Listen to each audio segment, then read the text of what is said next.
তো মাহি এখন দেখো কাঠের ফিশ, আর মাহি এখন খাবে কি মোমো। মোমো খাবে না চিকেন ফ্রাইড রাইস খাবে? আরে মোমো খাবো মোমো। তুমি মোমো খাবে?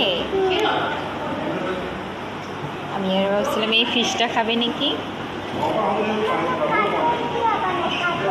কাঠে আমি ভাবছিলাম তুমি খাবে। কি হয়েছে তোমার মুডটা অফ? মাহি ড্রেস কিনতে আসছিল কিন্তু মাহির ড্রেস পছন্দ হয় নাই। সোজা হও তো, সোজা হয়ে বসো। এই তো, এই তো ভালো লাগছে। মাহি কিন্তু একদম নর্মাল হয়ে যাবে। হ্যাঁ আমরা কোথায় খেতে এসেছি দেখো না।